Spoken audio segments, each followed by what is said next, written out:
So you should know within that universe how are you going to pick, because only when you know how you are going to pick, are you going to pick for dividend, are you going to pick for growth, all that, when you know how to identify companies for further research.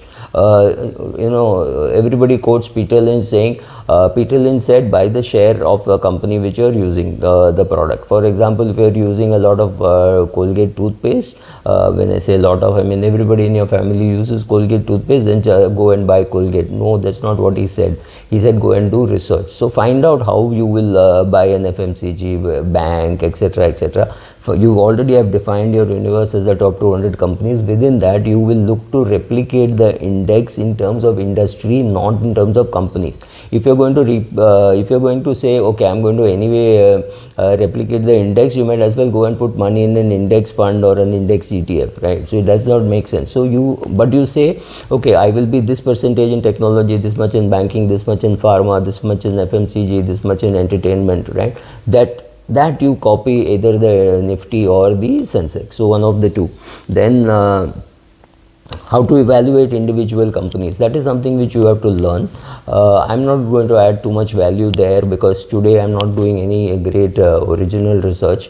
After I look at some companies, some balance sheets, and suddenly I feel like buying something, I go and identify whom should I speak with. Here is a fund manager who is managing a pharma company, or managing a pharma portfolio, or an equity research kid who is just started off, and he's very good in pharma, so he understands the difference between a Lupin and a Sun Pharma and a Cadila, right? So I understand some bit of it which I already have.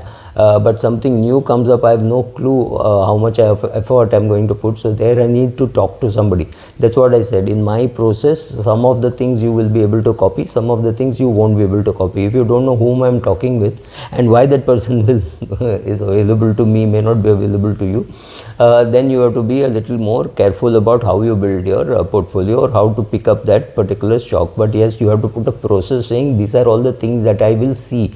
I will talk about that in a little while. Then how much to allocate, this is portfolio sizing. That's again very difficult. So but you say, okay, I need IT and I will have 6 companies in IT, or I'll have 5 companies in IT. Then you have done portfolio sizing at the industry level. Then within that, breakup is a little easier. So portfolio sizing you need to do. You need to monitor your investments. You have to check monitoring. I hardly do much today, because once the portfolio is built, monitoring becomes easier. I've said this earlier, but I rarely sell. In fact, I have not sold anything in the last 20, 30 years. So if I have not sold any share for any particular reason, any capex or wedding or anything like that, then the chances are that my portfolio would anyway grow. The investment, the dividends also keep going back into it. Other income also keeps going into it. So my portfolio has grown. But if somebody has to sell in distress, that can, one distress sale can completely ruin your last, say, 10 years, 15 years kind of return.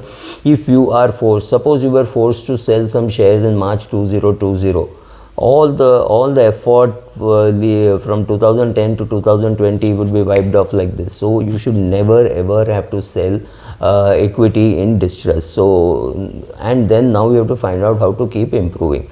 To improve, you have to keep comparing yourself as to how you're doing. Suppose you're underperforming the index over 3 years. It's time you give up this process and go into an index fund. Suppose you are doing as well as the index, then you stick on to it. If you're improving, if you're doing better than the index, there is no question of you doing anything other than that. So keep looking after your portfolio. I will make other videos speaking a little more about each of those things, but this is largely the process which you need to put in place. You will have to read a lot and write. I've always been saying, right from anthropology to zoology, you can read any book. I can read a book about let's say taking photographs of tigers and keep looking, comparing it to equity investments, right? So gardening, cooking, wild animal sighting, going into the forest, going into the water, in the sea, any of these things I'll be able to connect to investing and say what am I learning from here. You need to do that. You need to know what you need to keep learning and keep improving, and accept very quickly that you made a mistake. So your rules saying in these shares I'm going to trade, this is my trading portfolio and this is my investment portfolio, the two are different, and in my trading, if there is a 10% fall, I'll sell. In investing, if there's a 25% fall, I will sell. At some stage you have to sell, because the market is trying to tell you something about that share. So when I say I don't sell, I mean I have not sold for raising money. I have sold A share to buy B share, that of course I have done, but I have not sold shares to raise money for my expenses. That's what I meant. Or for buying any asset also. I have not sold my shares to buy a car.